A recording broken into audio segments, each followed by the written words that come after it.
Hello kittens, welcome to Tea and Tarot on the Four Queens YouTube channel with Kellyanne. Sorry it's been a while, I'm getting over some sort of flu-like thing, which was a bit horrendous, and as a result of that I'm going to be drinking citrus and orange blossom today because it just makes me feel zesty and alive and slightly less sick. And I've decided for today to put my tea in this cup, which is a little bit bold, a little bit of a bold choice, this one. This was bought for me by an ex-boyfriend who knew me a little bit too well, and it just fits in perfectly with the subject for today, which I'm going to get on with rather abruptly because I have a lot to get through with it, and there are a lot of cards that I've selected for it. But the subject that I've decided on for today is confidence, and what kind of messages the tarot has for building confidence and for how to kind of introduce true confidence into your life and enjoy all of the richness that comes with being truly confident. And I don't really think that I need to go into why confidence is so important, because that's pretty obvious, but I think that tarot has a lot to teach us about different ways we can kind of inject confidence into our lives and get in touch with the different channels and pathways we can go down to reach true confidence. Lovely. I'm on the mend. It was a bit horrible at the time, but I'm coming back. I've just noticed how this tapestry behind me makes me look like I have psychedelic bunny ears, which I'm very delighted by. Okay, so I'm just going to kick things off in this episode with justice. And the reason that this was the first card I selected was because justice is a very strong principle, and it's a very strong idea of right and wrong. It taps into ideas of the moral compass, and it taps into ideas of who we feel we are when it's stripped down to what we actually believe in, what we would fight for, and what we're not prepared to live without, or what we're not prepared to compromise on. And so basically what justice is tapping into is our structure of values and ethics. It's basically asking us to analyse and explore the things we believe in strongly, those things that we won't compromise on, those deal breakers, if you will, that really kind of carve us out into the very unique individuals we are. And when we have to choose a side of the line, or when we have to kind of establish how we feel about something that's very dear to our hearts, or that could cause a great deal of fallout either way, depending on where we actually choose to put our mark on that line, that is the way that we genuinely start forming and carving out our opinions, our ethics, our values. And these things change through life, and we should be constantly reassessing them. But we should always try to be in touch with them, because when we're in touch with where we stand on the moral line and where we stand with regard to right and wrong, where we stand with regard to what we will and will not put up with, where we stand with regard to what we want, what we expect from ourselves, and what we expect from the people in our lives with regard to how they treat us, then we are really understanding who we are as an individual, and we are understanding where we draw the line with certain things. And the reason that I'm choosing this card and why I feel it taps so strongly into confidence is that it's very difficult to allow confidence to come into your life if you're not confident about who you are. And it's also very difficult to expect anything from life in any way if you're not really sure what you expect from yourself, and if you don't have a strong relationship with the inner workings of your own mind. It might sound like a little bit of a tall order, and it might sound like something that's a little bit deep and kind of courageously analytical, but I really believe that it is part of the keystone and the foundation of confidence, is to know yourself and to keep getting to know yourself, to keep reappraising and reassessing as you go through changes and as experiences affect you, which they do constantly. You know, update, check in with yourself, have that dialogue with yourself, because the more that you come to know yourself and understand why you make the choices that you do and appreciate the changes that have led you to where you are now, the more you can bring confidence into your life in a real way, because you will understand what it is you expect from yourself and what it is you expect from your environment, you know. And I think that that is a very difficult lesson. A lot of people don't really have that, and I've gone through times in my life where I didn't really have it. I didn't have a sense of my expectation, or of what I wanted, or what I expected from myself, or what I wanted from my future. And those were the times when I was really at my least confident. Those were the times when I was markedly insecure, and scared of the future, and scared of my own reactions and responses to things, because I wasn't clear about who I was. So it's all about updating and constantly reassessing, and not being afraid to check in and explore what it is you really want and the things that you really believe in. The next card I've selected is the Eight of Pentacles, and I think this is a really great card for confidence, because I think it taps strongly into the idea of putting small plans of action into place and of giving yourself small steps and attainable goals, and also congratulating yourself on reaching those goals, congratulating yourself whenever you manage to tick off one of your action boxes and get closer to your eventual success in whatever nature that might be. Because I think that often when we're trying to be confident and when we're trying to be secure in our abilities and sincere with ourselves, we can often sabotage ourselves greatly by giving ourselves a goal which is essentially unrealistic, or which is essentially too much of a mountain to climb all in one go. What we need to do is break things down, be kind to ourselves, be realistic with ourselves, particularly when it comes to our expectations of what we can do with our time. You know, there's only so much that we can pack in, and if we start majorly burning the candle at both ends because we're so eager to get to the top of that mountain and to reach success overnight almost, then I think that that's a great way that we can beat ourselves down. It's a stick for our own back, if you like. It's a way that we can attack ourselves and punish ourselves. We give ourselves a goal which is so overwhelming, so all-encompassing, it's never really going to lead to success in the way that we expect it to in our minds. And that we use as an excuse to beat ourselves down, punish ourselves, be disappointed with ourselves, when really if we were just that little bit more realistic and kind to ourselves, and not quite so harsh on ourselves, and a little bit more down to earth, then we would have more reasons to be enhanced by confidence and to feel it come into our lives, because we've got these little plans of action, these small steps, which are all going towards something very all-encompassing and very exciting, but small steps, you know, so we are not tiring ourselves out, we're not exhausting ourselves or our possibilities. And from there, every time we get a chance to celebrate the reaching of one of those parts of the mountain, one of those plateaus, if you will, then we get a chance to enhance our confidence and feel exuberant and to feel that we're really on our way. So it's about supporting yourself, you know, and it's about realizing that, you know, you don't just need to reach the top of the mountain and feel confident that you've achieved it and feel secure that you've achieved it.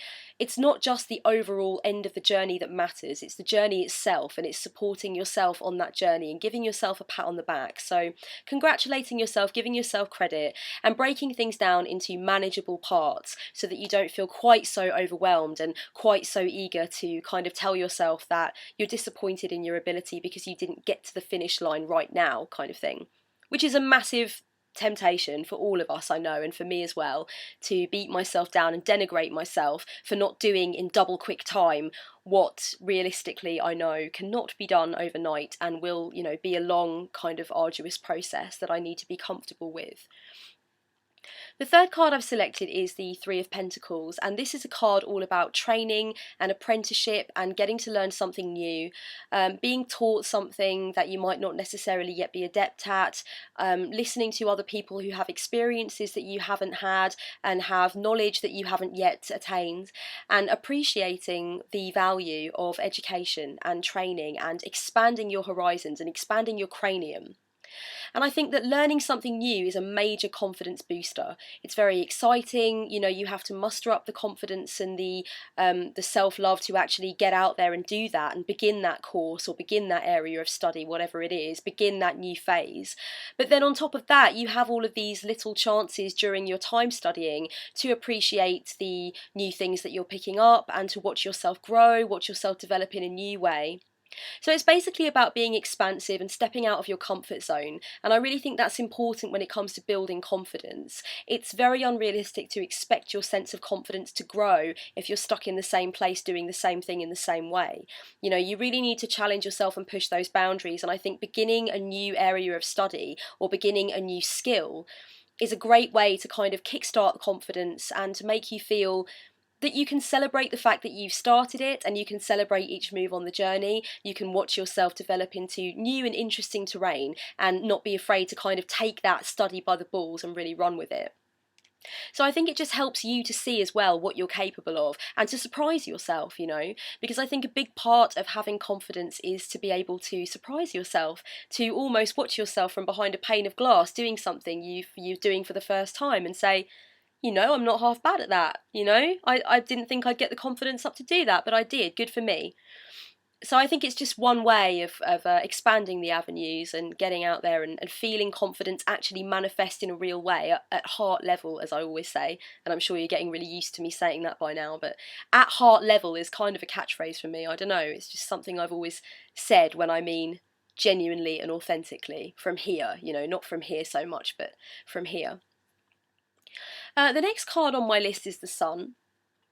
And the Sun is a very positive card, and I've spoken about it before, and it's all about joy, and it's all about light, obviously, and being exuberant and accepting positivity into your life. And I would say that when it comes to confidence, the Sun has a big message of expecting the best, and tapping into that, there is a message of obviously the law of attraction and of keeping your vibration at a certain level and attracting other circumstances and people and thoughts and feelings and vibes of that same level.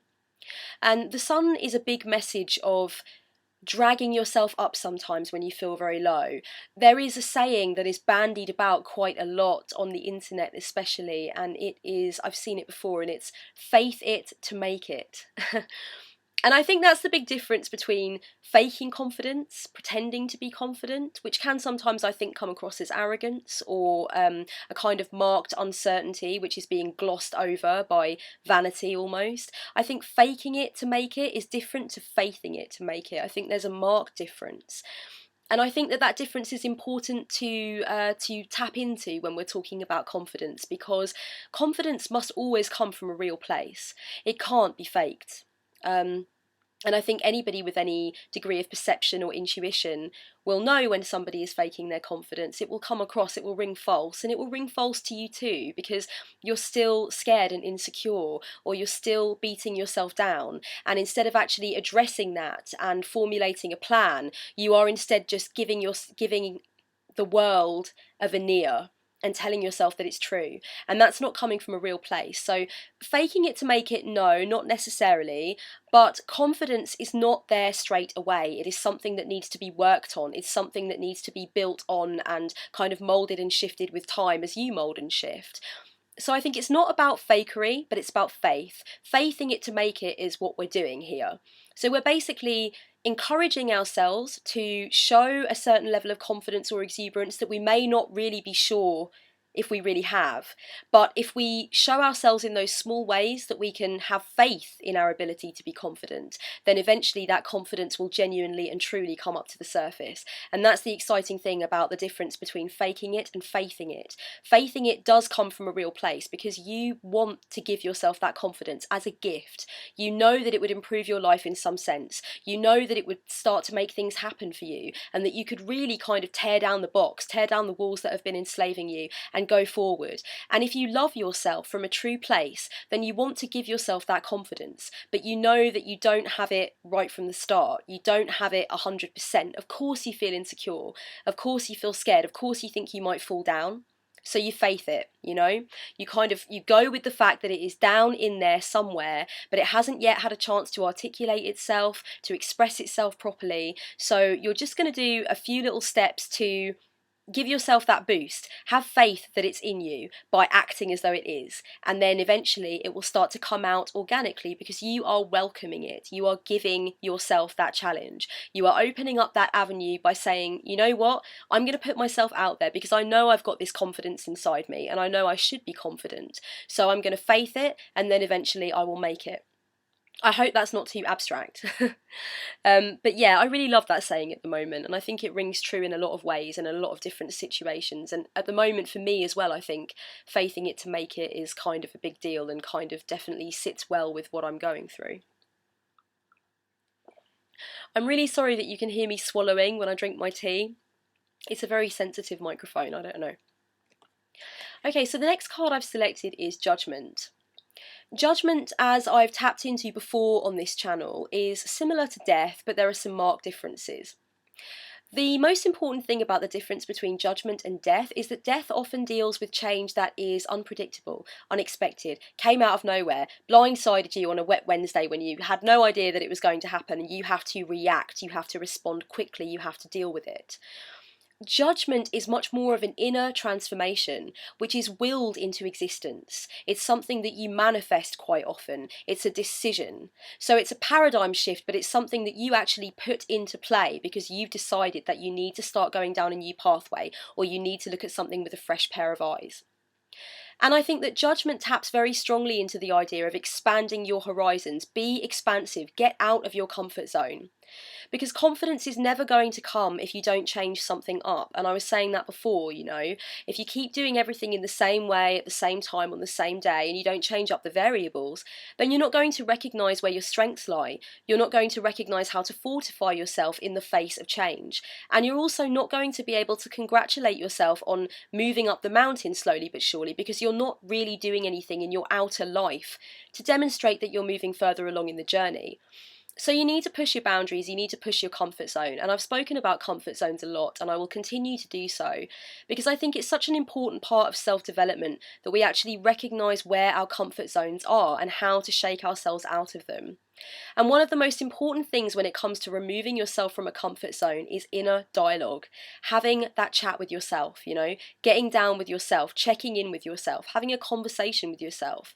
As crazy as it might sound, and as big a proponent of mental illness and alternate egos I might sound, inner dialogue is one of the best ways to stay sane in this world. You need to be having a conversation with yourself. You need to be friends with yourself, because as the shoe whisperer was saying the other day, you are your best friend. You are the only person that has been with you through everything that you have ever been through. Even if you have a friend that you've known since you were knee high to a grasshopper and they've been with you through everything and it seems like they were there with you since birth, they haven't been there with you through everything. They haven't been in here, they haven't been in here, they haven't followed you around on every part of your journey and had the benefit of your particular specific consciousness. Only you have done that. So it's very important for you to be your own friend. And in order for you to be courageous and feel that strength from a deep place, you need to say to yourself, shit, I'm scared. You need to have that conversation with yourself, admit it to yourself, laugh about it with yourself, hold your own hand in the dark, because you can do that. You don't need somebody else to boost you. You don't need somebody else to help you do that. You can do it yourself. And that feeds beautifully into the Queen of Cups, which is a huge message of self-love. The Suit of Cups is about relationships and about human interconnectedness, and it's about the love that we share with other people and how we conduct ourselves within that loving setting. But the Suit of Cups is also about self-love and self-development and spirituality. It's about giving yourself what you give to other people. And I read an amazing thing the other day online, and I posted it on my Facebook wall, on the Four Queens Facebook page. And it said, if you wouldn't say it to your best friend, don't say it to yourself. And I absolutely loved that. And I could take something from that in a major way, because I still to this day say things to myself that I would never say to my best friend. Things about my appearance, things about my abilities, things about the things I've tried to do that have failed, berating myself for those things instead of congratulating myself. Why am I doing that? I would never ever say those things to my best friend. I would never make my best friend feel that way. So why do I make myself feel that way? And I think that's a really important thing we need to learn when we're looking at confidence, is if you are knocking yourself down, how the hell do you expect to be able to pick yourself back up? You don't have any right to complain about lack of confidence or to wonder why it doesn't factor in your life if you are attacking yourself, if you are beating yourself up. So I think self-love is very important here. And I also think that tapping into what I said with the Judgment card about how you don't need other people to talk you up, I also think that the Suit of Cups has a very strong message of making sure that you are wary slightly of who you are spending time with. Because even though you shouldn't need anybody else to bolster you, you also cannot benefit from people that put you down constantly, or from people that are using you to fulfill or help themselves with their own insecurity. I think that the Suit of Cups has a lot of good messages about friendship and about making sure that you are putting yourself within groups of people and within certain settings in friendship and so on that actually benefit you and that are not emotionally abusive and that are not completely one-sided. Because sometimes that can be a major knock to confidence that we don't even realise. When we're trying to analyse why we feel underconfident and why things aren't going correctly for us, we look at ourselves, we look at what's missing, we look at what we're doing wrong. But sometimes the outer situation, the outer circumstances with regard to what people are saying to us consistently, what people are always trying to drum into us, the perception that somebody else has of us, which may be completely skewed based on the fact that we haven't articulated how we really feel and they are just projecting what they feel onto us. Sometimes it can be very dangerous because we're allowing that kind of thing to come into us and to intoxicate how we feel or to fester, when really we need to detach ourselves from that person. Not in a destructive way, not in a way that may necessarily burn bridges, but we need to understand when somebody's projected expectation or projected point of view is actually hindering us from being able to move forward with our own level of confidence. So I think that's really important as well. And the last card that I've decided to draw is the Magician. Amongst many other things about the Magician is adept at what he does. He turns his hand to something and he goes for it. He wants to be an expert. He always wants to reach that next level. He always wants to be discovering, learning, pushing himself, challenging himself. And he is the master of some trades, and he is great at languages, and he's great at the sciences, he's great at the arts. He turns his hand to something and he masters it because he enjoys that. You know, he enjoys getting that feeling from it, and he goes for what he's passionate about. He doesn't try to be a round peg that fits into a square hole. He's not going to try and do something based on somebody else's expectation. He's going to look at what he's good at, what his passions are, what he really wants to do with his time, and he's going to focus on that. And I think it's really important with confidence that you do what you love. Don't do what you think you're supposed to do to placate somebody else. Don't do what you wanted to do 10 years ago because you think it's better for you financially than what you want to do now. Don't do anything like that. If you have a passion, no matter how small it has to start off, no matter if you can't do it for a living straight away or anything like that, if you have a passion, nurture that passion. Nurture what's inside you. Because I think Einstein said a really clever thing once. He said, everybody is a genius, but if we judge a fish by its ability to climb a tree, it's going to spend its whole life thinking it's stupid.